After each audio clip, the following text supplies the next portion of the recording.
Just let your brother handle it, Elizabeth. Fashion is changing, and we need someone stronger at the helm, my mother said, her voice dripping with that familiar condescension as she paced our family's Manhattan penthouse. I sat quietly at the marble dining table, my grandmother's last will and testament spread before me, still fresh from the lawyer's office. Stronger, I repeated, my voice steady despite the anger bubbling beneath the surface. You mean male? My mother sighed dramatically, adjusting her channel jacket, ironically, one I had designed during my first year at the company. Don't make this about gender, darling. James has an MBA from Wharton. He understands modern business. I nearly laughed. James, my beloved brother, who had spent more time partying through business school than studying. James, who hadn't worked a single day in the fashion industry, while I had literally grown up in the ateliers of House of Montgomery, learning every aspect of the business from the ground up. Grandmother chose me, I said firmly, touching the embossed letterhead of her will. She built this company from nothing, and she wanted me to carry on her legacy.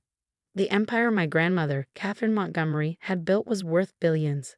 What started as a small boutique in the 1970s had grown into one of the most prestigious fashion houses in the world. I had watched her work her magic since I was a little girl, sitting at her feet during design meetings, learning about fabrics, cuts, and the business of fashion. My phone buzzed. Another message from James. Come on, Liz, be reasonable. You know I can handle this better than you. Don't make Mom upset. Before I could respond, my mother spoke again. Elizabeth, you're 25. You should be thinking about marriage, about starting a family. Running a global fashion empire is no job for a young woman. The irony of her statement wasn't lost on me. My grandmother had started House of Montgomery at 23, building it into a billion-dollar empire while raising my mother alone. But somehow, in my mother's mind, I wasn't capable of the same strength. I've been working in the company since I was 16, I reminded her. I know every department, every process. I've designed successful collections. Playing around with sketches isn't the same as running a business, my mother cut me off. James will keep you on as head designer, of course. That's more suitable. The dismissal in her tone made my blood boil, but I maintained my composure. My grandmother had taught me that too. Never let them see you lose control. I stood up, gathering the papers carefully. The will is clear, I said. Grandmother left me controlling interests and named me CEO. That's not changing. My mother's face hardened. We'll see about that. The board meeting is tomorrow. James will be there to present his vision for the company's future. I suggest you reconsider your position before then. As I walked out of the penthouse, my heels clicking against the marble floors, I pulled out my phone and made a call.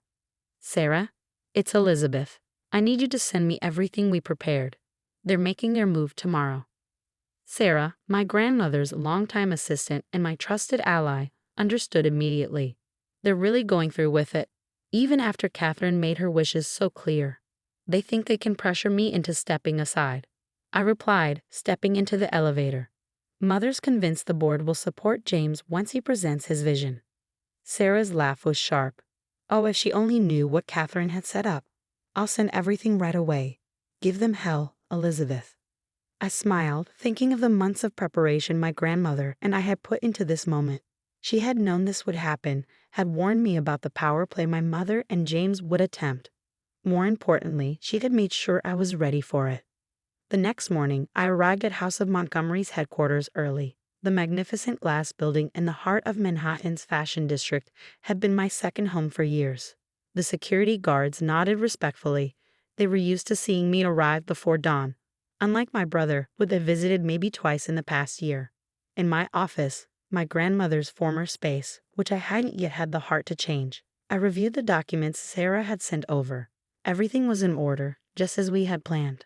I touched the framed photo on my desk, my grandmother and me at my college graduation from Parsons School of Design.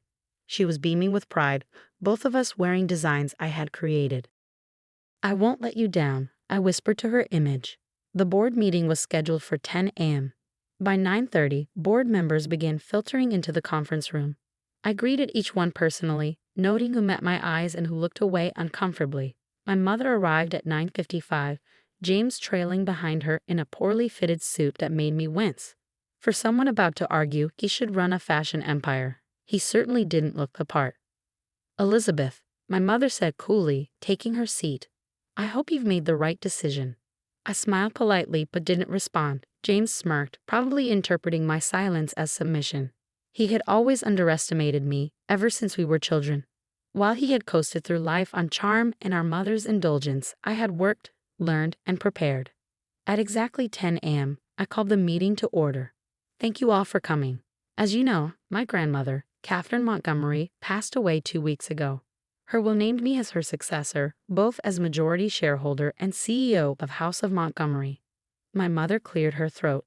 "Yes, about that. James has prepared a presentation about the future direction of the company.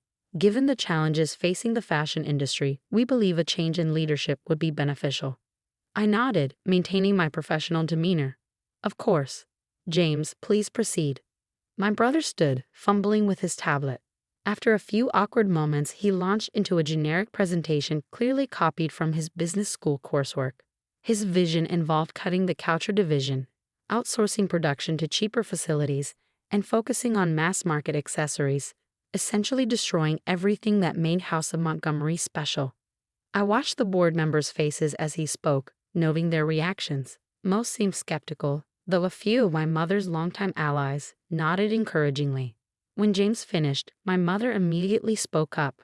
"As you can see, James has a clear, modern vision for the company. Elizabeth is young and inexperienced. For the good of the company, she should step aside and let her brother take the helm." This was the moment I had been waiting for. I stood slowly, smoothing my dress, one of my own designs, naturally. "Thank you, James, for that interesting presentation. Before we discuss any changes in leadership, however, I have some documents to share." I nodded to Sarah, who began distributing folders to each board member. My mother frowned, clearly not expecting this. "These documents outline my grandmother's strategic plan for House of Montgomery's next 5 years," I began. "A plan we developed together over the past 2 years, which I have spent the last 6 months refining and preparing to implement." The board members opened their folders, and I continued. "You'll find detailed analysis of market trends, sustainability initiatives, digital integration strategies, and expansion plans for our couture division. Additionally, there are preliminary sketches for my first collection as creative director, along with projected financials based on pre-orders from our key retail partners." I clicked a button, and the screens around the room came to life, displaying my presentation. "But perhaps most importantly, you'll find documentation of my work within the company over the past 9 years. Every collection I've contributed to, every process improvement I've implemented, every client relationship I've built." My mother's face had gone pale. This wasn't part of her script. James shifted uncomfortably in his seat. "My grandmother built this company on a foundation of quality, creativity, and innovation." I continued. "She understood that true luxury isn't about mass production or quick profits. It's about craftsmanship, vision, and dedication to excellence." I walked around the table slowly, making eye contact with each board member. She also understood that leadership isn't inherited through gender or birthright. It's earned through hard work, understanding of the business, and commitment to its values. Reaching into my portfolio, I withdrew one final document.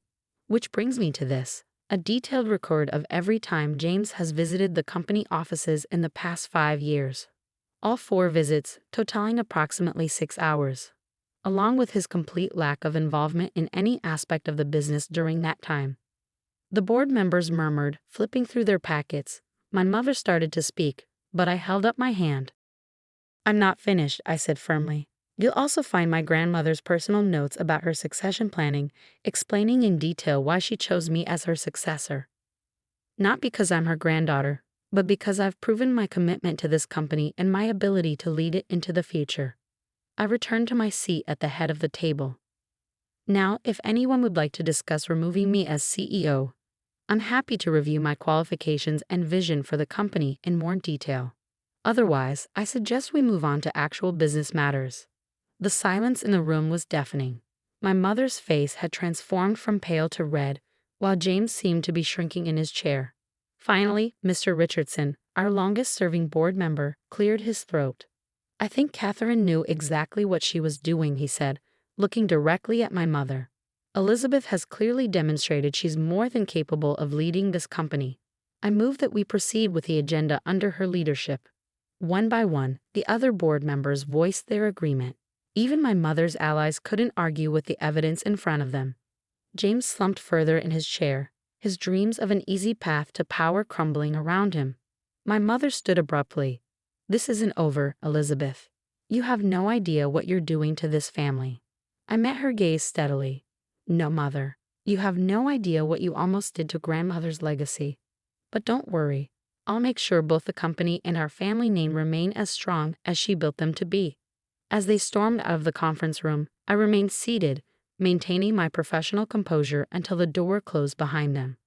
Only then did I allow myself a small smile, touching the compass pendant my grandmother had given me on my 16th birthday. "Stay true to your course," she had told me then.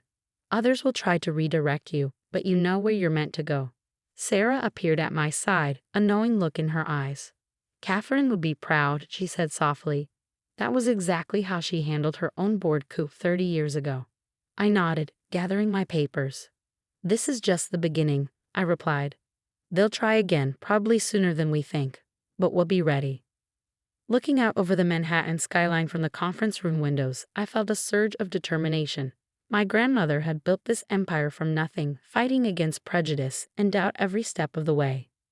Now it was my turn to carry her legacy forward, to prove that she had been right to believe in me. The real work was just beginning, but for the first time since her death, I felt truly ready to take on the challenge. I was Elizabeth Montgomery, CEO of House of Montgomery, and I had a fashion empire to run. The aftermath of the board meeting rippled through both the company and my family like an earthquake. My mother and James retreated to our family's Hamptons estate, presumably to lick their wounds and plot their next move. Meanwhile, I threw myself into implementing the plans my grandmother and I had developed. The first few weeks were intense. I arrived at the office before sunrise and left long after sunset, determined to prove myself worthy of my position. Sarah, bless her, kept me supplied with coffee and moral support as I navigated the challenges of my new role. "Your mother's been making calls," she informed me one evening, setting down a fresh espresso on my desk. "Reaching out to our major retailers, trying to solve doubts about the company's direction under your leadership." I looked up from the design sketches I was reviewing for our upcoming collection. "Let me guess, she's suggesting they wait to place their orders until the leadership situation stabilizes." Sarah nodded, her expression grim. "James has been doing the rounds at Fashion Week parties too, hinting at big changes coming to House of Montgomery." I leaned back in my chair, considering our options. My grandmother had warned me this would happen. The first attack hadn't worked, so they would try to undermine me more subtly. Set up meetings with our top 10 retailers, I decided. I'll show them the new collection personally, and get me everything we have on the sustainable luxury initiative we discussed. The next 2 weeks became a whirlwind of presentations and meetings. I flew to Paris, Milan, and London, meeting with luxury retailers and fashion editors. At each stop, I didn't just show them designs, I presented them with a comprehensive vision for House of Montgomery's future. "What your brother suggested would have destroyed the brand," the buyer from Harrods told me over dinner in London.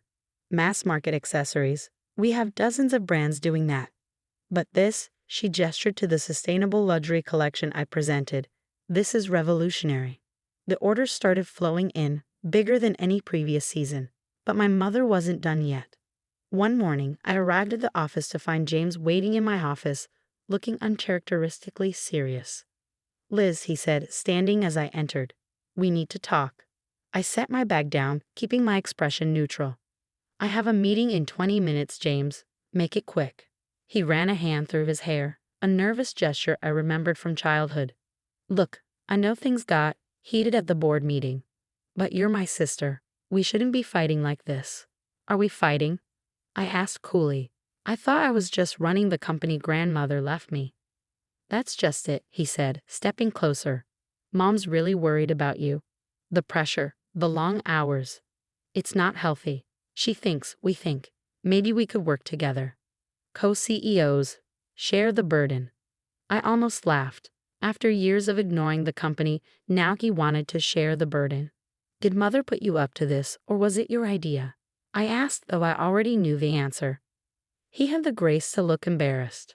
"She's just trying to look out for both of us." The company's big enough for both of us, Liz. Like it was big enough for you when you were partying through business school, or when you couldn't be bothered to attend a single design meeting in 5 years? I kept my voice level, but my words hit home.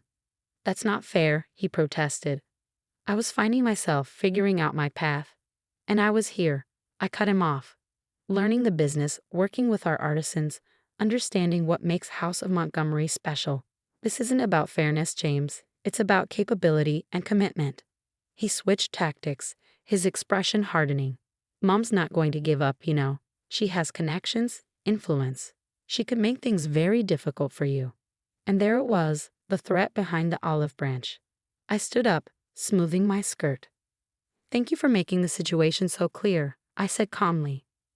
Now, if you'll excuse me, I have a company to run. After you left, I called Sarah. Get me the files on Project Legacy, I instructed. It's time to move forward with Phase 2. Project Legacy was something my grandmother and I had developed during her final months. She had known my mother would never accept my leadership willingly, so we had prepared accordingly. That afternoon, I called a press conference. The room was packed with fashion journalists, industry insiders, and influencers. My mother and James stood at the back, probably expecting some sort of surrender. Instead, I announced House of Montgomery's new direction, a revolutionary approach to sustainable luxury fashion, combining traditional craftsmanship with cutting-edge sustainable materials. The centerpiece was a collaboration with women-owned artisan workshops across the globe, creating a network of sustainable luxury production that would set new standards for the industry. House of Montgomery was founded by a woman who dared to challenge industry norms, I told the assembled press. Today, we're honoring that legacy by once again leading the way forward. The response was immediate and overwhelming. Fashion blogs exploded with coverage, our social media engagement skyrocketed, and pre-orders for the new collection broke all previous records. But I wasn't done. I announced a new mentorship program for young female designers named in honor of my grandmother. The program would provide resources, training, and opportunities for the next generation of fashion innovators. As the initiatives rolled out, my mother's attempts to undermine me began to backfire. Her complaints about my leadership started to sound like sour grapes in the face of our growing success. Even her society friends began distancing themselves, not wanting to be associated with her increasingly obvious attempts to sabotage her own daughter. The final straw came when Women in Business magazine ran a cover story about me, highlighting how I was transforming House of Montgomery while staying true to its founding principles. The article included quotes from industry leaders praising my vision and leadership. My mother showed up at my office unannounced the day the magazine hit newsstands. Enough, she declared, throwing the magazine on my desk. You've made your point. Now it's time to be reasonable. I looked at the magazine cover, my photograph next to the headline, Fashion's New Generation. Elizabeth Montgomery redefines luxury. I am being reasonable, I replied. I'm running the company successfully, exactly as grandmother intended. This isn't about the company, she exploded. This is about family, about respecting your mother's wishes. I stood up slowly, meeting her gaze. No, Mother. This is about respecting grandmother's wishes, about honoring the legacy she built and entrusted to me.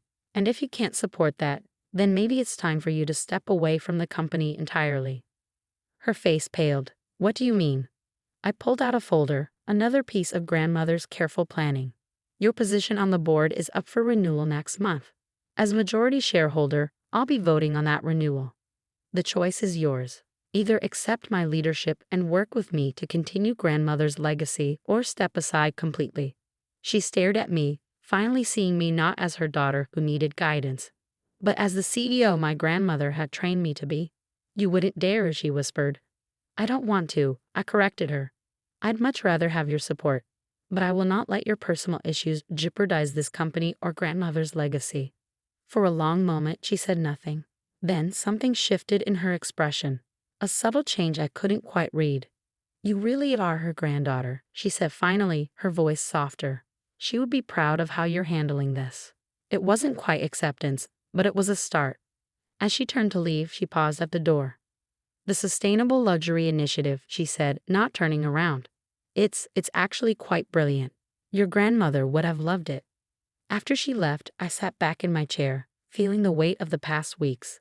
On my desk, the compass pendant my grandmother had given me caught the afternoon light. I picked it up, running my fingers over its familiar surface. Stay true to your course, I whispered her words to myself. The path ahead wouldn't be easy, but at least now I knew I could handle whatever challenges came my way. Sarah appeared in the doorway. The design team is ready for the collection review, she announced. And a sustainable materials supplier from Japan is online too. I stood up, straightening my shoulders. There was work to be done, and I was ready to do it. Time to move forward, I said, heading to the conference room. House of Montgomery's future was in my hands, and I intended to make it shine brighter than ever. 6 months after my confrontation with my mother, House of Montgomery was thriving in ways even I hadn't anticipated. Our sustainable luxury initiative had become the talk of the fashion world, with waiting lists for our new collections growing longer by the day. More importantly, the changes we'd implemented were making a real difference in the industry. I was reviewing the quarterly reports in my office when Sarah knocked on the door, her expression unusually hesitant. "Your brother is here," she announced, "and he looks different." Before I could respond, James appeared behind her. Sarah was right, he did look different. Gone was the polished playboy facade. He was wearing a simple button-down shirt and looked like he hadn't slept well in days. "Can we talk?" he asked quietly. I nodded to Sarah, who closed the door behind her as she left. James sat down heavily in one of the visitor chairs. "I messed up," he said without preamble, "not just with the company, with everything." I waited, letting him continue. "I've been thinking about what you said about capability and commitment. You were right.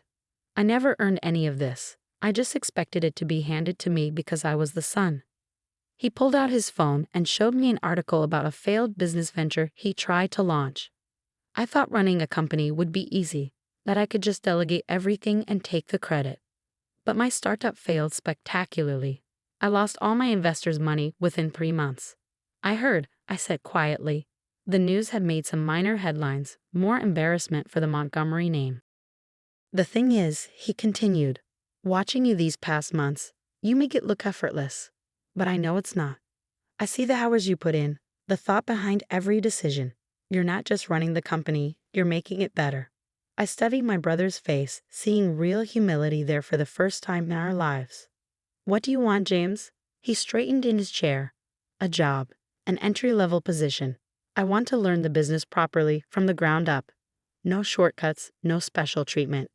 I hadn't expected this. "Does Mother know you're here?" He shook his head. "She's still at the Hampton house, planning her social comeback. But I'm done letting her fight my battles.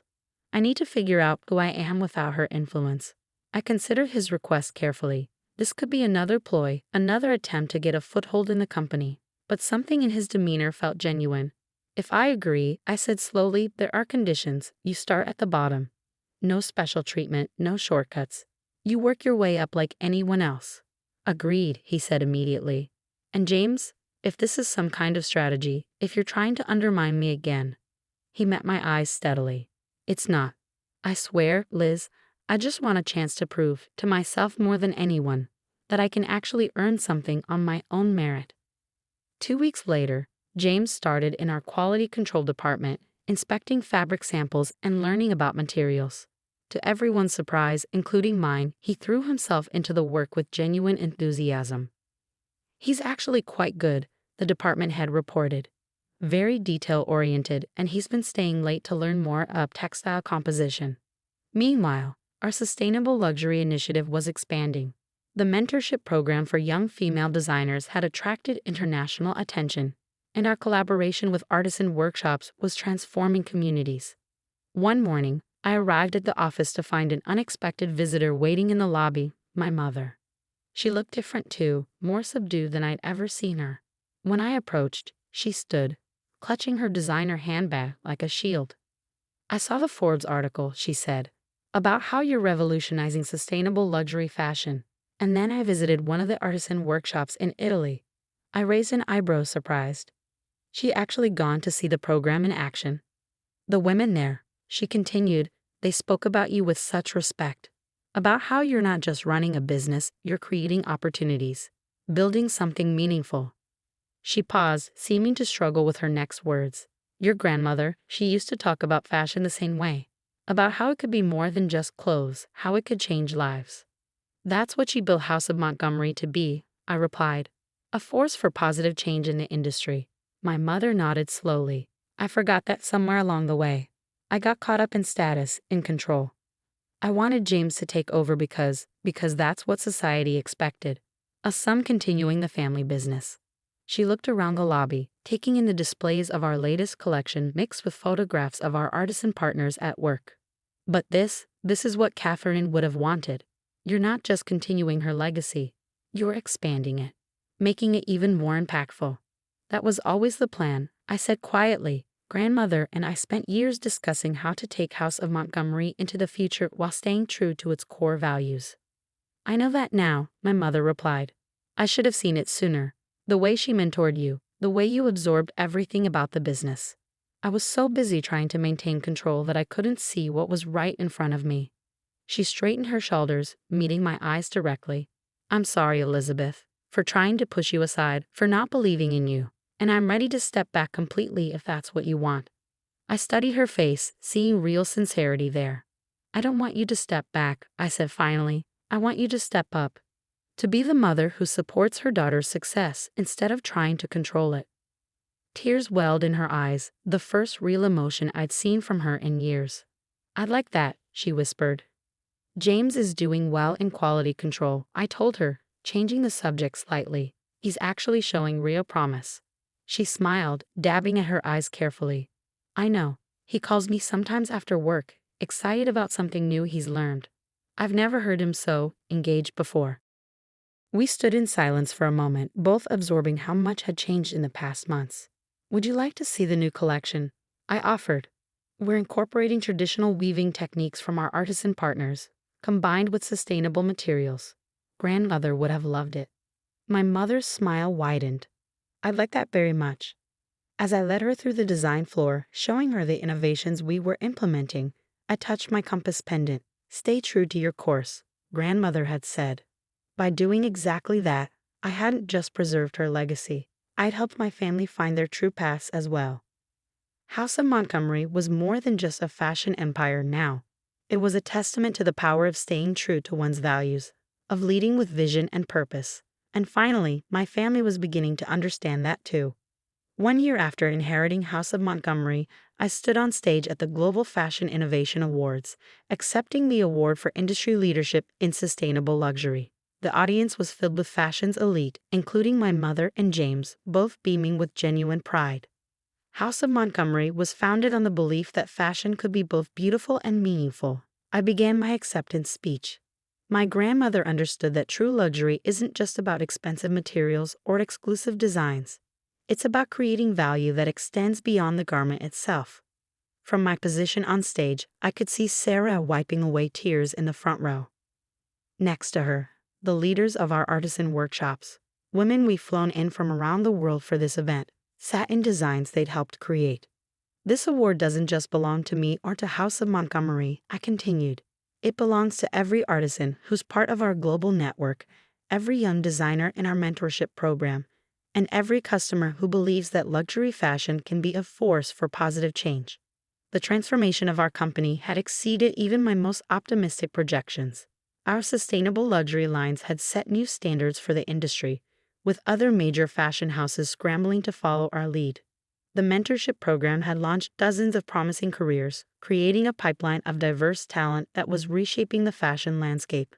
But the most meaningful transformation had happened within my own family. James had worked his way up to head of materials innovation, earning every promotion through genuine merit. His experience in quality control had sparked a passion for sustainable textiles, and he'd become one of our leading voices in developing new eco-friendly materials. Your grandmother would be so impressed, my mother had said recently, watching James give a presentation on biodegradable luxury fabrics, not just with his knowledge, but with how he's grown as a person. She had grown too. After our reconciliation, she'd thrown herself into supporting our artisan initiative, using her social connections to open doors and create opportunities. The woman who had once cared only about status now spoke passionately about economic empowerment and sustainable practices. As I concluded my speech, I touched the compass pendant that still hung around my neck. Success isn't just about reaching the top, I said, thinking of my grandmother's wisdom. It's about lifting others up along the way. That's the true meaning of luxury, creating beauty that enriches not just the wearer, but everyone involved in its creation. The standing ovation that followed felt like a validation not just of our business success, but of the values that had guided us here. At the gala dinner afterward, I found myself seated between my mother and James, surrounded by industry leaders and fashion journalists. The conversation flowed easily, touched with a warmth that had once been missing from our family interactions. "Did you see the latest sales figures?" James asked excitedly. "The biodegradable evening wear collection is outperforming our projections by 200%. My mother laughed. "Remember when you used to think fashion was boring? Now look at you, getting excited about sustainable textiles." "Because Liz showed me it could be more than just clothes," he replied, giving me a warm smile. "She showed all of us what this business could really be." Later that evening, as the celebration wound down, my mother pulled me aside. "I have something for you," she said, handing me an envelope. Inside was a letter, dated just days before my grandmother's death. It was addressed to my mother. "My dearest daughter, by the time you read this, I'll be gone, and Elizabeth will be taking her place as head of House of Montgomery. I know this isn't what you expected or wanted, but I need you to understand why. I've watched Elizabeth grow not just into a talented designer and businesswoman, but into a visionary leader. She sees what this company can be, not just what it is.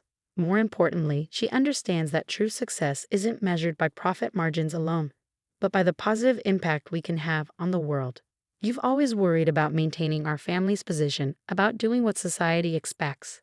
But Elizabeth, like me, dreams bigger than that.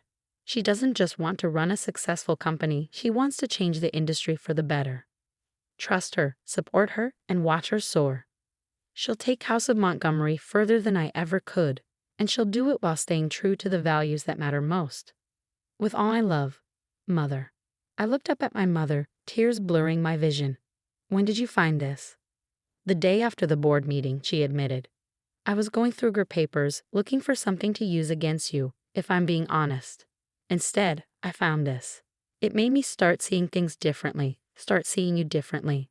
She took my hand, squeezing it gently. "She was right about you, Elizabeth. About everything. I'm so sorry it took me so long to see it too." Across the room, James was deep in conversation with one of our artisan partners, gesturing enthusiastically as he discussed a new sustainable material innovation.